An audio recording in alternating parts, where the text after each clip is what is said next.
नमस्कार दोस्तों, स्वागत है आप सभी का ऑनलाइन अड्डा फर्स्ट यूट्यूब चैनल पे। इस वीडियो में हम बात करेंगे उत्तर प्रदेश में नई सरकार के साथ ही एक और नई भर्ती को लेकर जो शासन आदेश है वो जारी कर दिया गया है। वैसे तो आप जानते हैं कि उत्तर प्रदेश के अंदर काफ़ी लंबे समय से नई भर्तियों का इंतजार किया जा रहा था, लेकिन चुनावी आचार संहिता लग जाने के बाद से भर्तियां पूरे तरीके से बंद हो गई थी।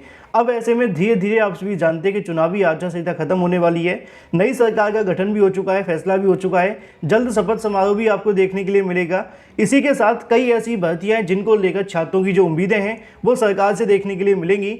हालांकि 2000 के बाद से जो भी सरकारें बनी हैं, अगर देखा जाए तो भर्तियों को लेकर अभ्यर्थियों को ज़्यादातर संतुष्ट नहीं कर पाई हैं। लेकिन एक बार फिर से काफ़ी लंबे समय के बाद ऐसा हुआ है कि पिछली सरकार दोबारा से रिपीट हुई है, तो अब दोबारा से क्या क्या रिपीट होगा और कौन कौन से नए काम होंगे जो कि भर्तियों से संबंधित होंगे, ये देखना दिलचस्प होगा। उसी को लेकर एक नई भर्ती को लेकर यहाँ से शासन आदेश जारी हुआ है, जिसके बारे में आपको जानकारी दी जाएगी। शैक्षिक योग्यता, आयु सीमा, आवेदन, पदों की संख्या और भी तमाम जानकारियों को लेकर। चलिए दोस्तों, वीडियो शुरू करते हैं। वीडियो को लाइक कर दें, साथ ही शेयर और चैनल को भी सब्सक्राइब कर लें, जिससे कि आपको इसी प्रकार की ऑथेंटिक और सटीक जानकारियां ऑनलाइन अड्डा फर्स्ट चैनल के माध्यम से मिलती रहें। तो यहाँ पे दोस्तों मेरे पास उसका ऑफिशियल नोटिफिकेशन आ जाता है, जिसके माध्यम से आप सभी को जानकारी देनी है भर्ती को लेकर। ये जो नोटिफिकेशन जारी किया गया है वो 7 मार्च 2022 को है। हालांकि यहाँ पे आपको 7 जनवरी देखने के लिए मिलेगा, लेकिन उससे पहले मैं आप सभी को यहाँ पे और भी जानकारियाँ दिखा दूंगा। काफ़ी लंबा नोटिफिकेशन होगा, जिसमें आप सभी यहाँ से देखेंगे 7 मार्च 2022 को जारी किए गए नोटिफिकेशन के अंदर जानकारी दी जाती है कि हाल ही में 3/3/2022 को यहाँ से जानकारी मांगी गई थी भर्ती को लेकर, जिसके क्रम में आप सभी के सामने लिखा हुआ है कि अशासकीय सहायता पत्र के अंदर अगर बात की जाए, शासकीय पत्र के अंदर माफ कीजिए, अवलोकन करने का कष्ट करें कि उक्त शासकीय पत्र संख्या ये इसके अनुसार 7/1/2022 को अधीनस्थ वन क्षेत्रीय वन अधिकारी तथा वन दरोगा भर्ती को लेकर जो नियमावली प्राप्त हो चुकी है, उसको लेकर ही यहाँ से जानकारी आप सभी के सामने लिखी हुई है। मैं आप सभी को यहाँ से नियमावली के माध्यम से सारे पॉइंट क्लियर कर दूं। सबसे पहले आपको यहाँ से देखने के लिए मिलेगा भर्ती के बारे में नियमावली आप सभी के सामने आ जाती है। इसमें बताया गया है कि कौन कौन से अभ्यर्थी इसके लिए आवेदन कर सकते हैं, जिसके बारे में जानकारी दी गई कि भारत का नागरिक होने का मतलब ये है कि संवैधानिक तरीके से वो भारत का नागरिक हो। इसके अलावा यहाँ पे आप सभी के सामने पदों की जानकारी लिखी हुई है कि पद का नाम अगर बात की जाए तो उप क्षेत्रीय वन अधिकारी के 564 पद हैं, वन दरोगा के लगभग 2338 पद होंगे। इसके अलावा नीचे आप सभी के सामने कुछ और जानकारियाँ लिखी हुई हैं, जिसको आप सभी यहाँ से देख सकते हैं कि उप क्षेत्रीय वन अधिकारी मौलिक रूप से नियुक्ति ऐसे वन दरोगा जिन्होंने भर्ती वर्ष के प्रथम वर्ष को इस रूप में 5 वर्ष की सेवाएं पूर्ण कर लिया हो, उन्हीं को यहाँ पे उप क्षेत्रीय वन अधिकारी बनाया जाएगा। बाकी वन दरोगा को लेकर नीचे और भी जानकारी लिखी हुई है, जिसको आप सभी पढ़ भी सकते हैं। लेकिन जो महत्वपूर्ण है वो आप सभी के सामने यहाँ से देखने के लिए मिलेगा शैक्षिक योग्यता के बारे में। सेवा में किसी पद की सीधी भर्ती के लिए आवश्यक अभ्यर्थी को भारत का नागरिक होना अनिवार्य होगा। तिब्बती शरणार्थी अगर आप हैं तभी आवेदन कर सकते हैं। भारत में स्थायी निवास के अभिप्राय से 1 जनवरी 1962 के पूर्व भारत आया हो तो इसके लिए आवेदन कर सकते हैं। इसके अलावा और भी तमाम जो पॉइंट है वो लिखे हैं, जिनको आप लोग चाहें तो पढ़ भी सकते हैं। लेकिन जो महत्वपूर्ण चीज़ें उनके लिए आप भी यहाँ से पढ़ सकते हैं कि ऐसे अभ्यर्थी जो भारत के नागरिक हैं वो इसके लिए आवेदन कर सकेंगे। लेकिन शैक्षिक योग्यता की अगर बात की जाए तो शैक्षिक योग्यता के बारे में यहाँ पर जानकारी लिखी हुई है कि वन दरोगा के पद पर सीधी भर्ती के लिए किसी अभ्यर्थी के लिए भारत में विधि द्वारा स्थापित विश्वविद्यालय से गणित, भौतिक विज्ञान, रसायन विज्ञान, वनस्पति विज्ञान, जंतु विज्ञान, वन की या फिर अगर बात कीजिए भूभग विज्ञान या फिर कृषि या सांख्यिकी या पर्यावरण विज्ञान में से कोई 2 या अधिक विषय के साथ स्नातक की उपाधि अथवा अभियांत्रिकी में स्नातक उपाधि या पशु चिकित्सा के अंदर आप सभी ने स्नातक किया हो तो आप सभी इसके लिए आवेदन कर सकते हैं। मतलब कि आप सभी ने ग्रेजुएशन कर रखा है तो आप इस भर्ती के लिए आवेदन कर पाएंगे। अब चाहे वो आपने बीएससी किसी के साथ भी किया हो, वो आप सभी इसके लिए आवेदन कर सकते हैं। जैसा कि यहाँ पे सारे के सारे जो आपके कोर्स हैं वो लिखे हुए हैं, उनको अपने अनुसार पढ़ें और जानकारी के अनुसार आप सभी इसके लिए आवेदन कर सकेंगे। आसान भाषा में कहा जाए तो ग्रेजुएट के आधार पर आप सभी इसके लिए आवेदन कर सकते हैं। इससे ज़्यादा आपको कुछ भी आवश्यकता नहीं होगी। लेकिन एक पॉइंट और होता है जो कि आपके लिए महत्वपूर्ण है, अधिमानी अर्हता के बारे में। ये अधिमानी अर्हता होती है जिससे आपको प्रेफरेंस मिलती है। मान लीजिए कि अगर आपका सिलेक्शन होता है, मेरा सिलेक्शन होता है और आपने बीएससी कर रखा है, मैंने भी बीएससी कर रखा है, लेकिन अगर मेरे पास राष्ट्रीय कैडेट कोर का बी प्रमाण पत्र है तो ऐसे में मुझे यहाँ से प्रेफरेंस दे दी जाएगी अगर हमारी शैक्षिक योग्यताएं बराबर बनती हैं। लेकिन हम वैसे किसी एक के पास ऐसा कुछ मिल जाता है तो उनको यहाँ से जो बेनिफिट मिल जाएगा।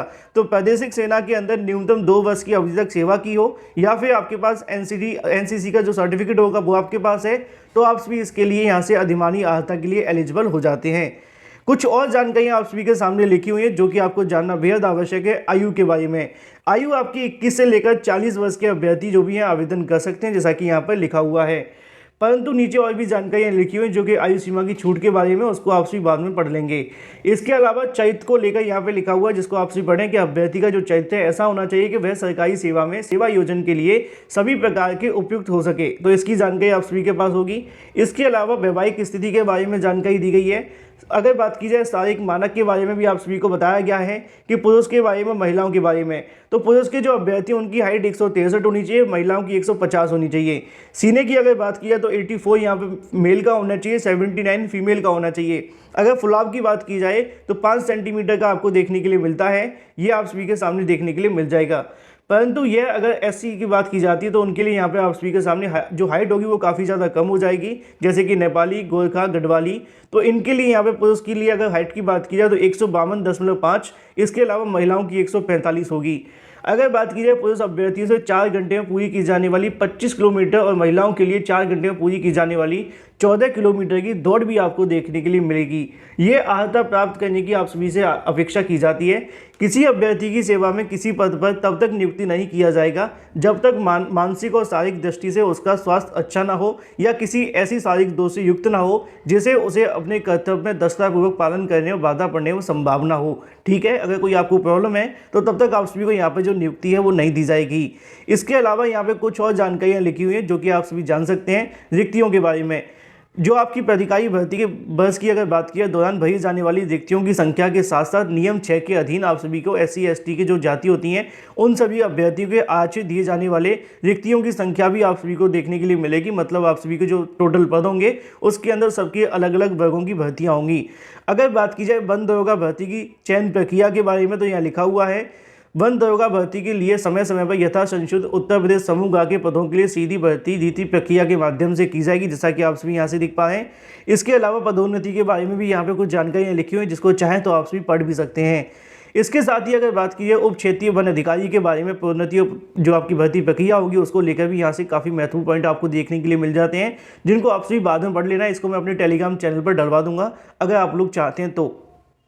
यहाँ पे कुछ और पॉइंट आप सभी के सामने आ जाते हैं जो कि आपके प्रशिक्षण के बारे में है, नियुक्ति के बारे में, इसके अलावा परिवीक्षा के बारे में और स्थानीयकरण के बारे में। वो सारी जानकारी बाद में आपके काम आएंगी। फिलहाल बात कर लेते हैं आपके वेतन के बारे में। तो वन दरोगा भर्ती लेवल 5 आप सभी को देखने के लिए मिलेगा जिसके अंदर 29,200 से लेकर 92,300। उप क्षेत्रीय वन अधिकारी लेवल 6 की आपको देखने के लिए मिलेगी। इसके अलावा परिवीक्षा अवधि आप सभी के सामने लिखी हुई जैसा कि आप सभी देख पाए जो कि लगभग 1 साल की देखने के लिए मिलती है। इसके अलावा और भी जानकारियाँ आप सभी के सामने दी गई हैं जिनको आप सभी चाहें तो पढ़ सकते हैं, अन्य विषयों के बारे में या फिर सेवा शर्तों के बारे में या फिर और भी तमाम चीज़ों को लेकर। यहाँ पे सेम जानकारी आप सभी को और भी देखने के लिए मिल जाती है। सेम इंग्लिश के अंदर लिखा हुआ है कि टोटल पोस्ट कितनी है, रिक्रूटमेंट आप सभी का कैसे होगा, नेशनलिटी आप सभी के सामने लिखी हुई है। इसके अलावा आप सभी की जो एकेडमिक क्वालिफिकेशन होगी वो भी आप सभी को यहाँ से देखने के लिए मिल जाएगी। जैसा कि मैंने आपको बताया कि अगर आप सभी ने इसके साथ में BSc का रखा है तो आप सभी इसके लिए आवेदन कर सकते हैं। तो ये सारी चीज़ें आप सभी के सामने क्लियर हो जाती हैं। अगर अभी भी आपके मन में कोई सवाल है तो कमेंट करके पूछ सकते हैं।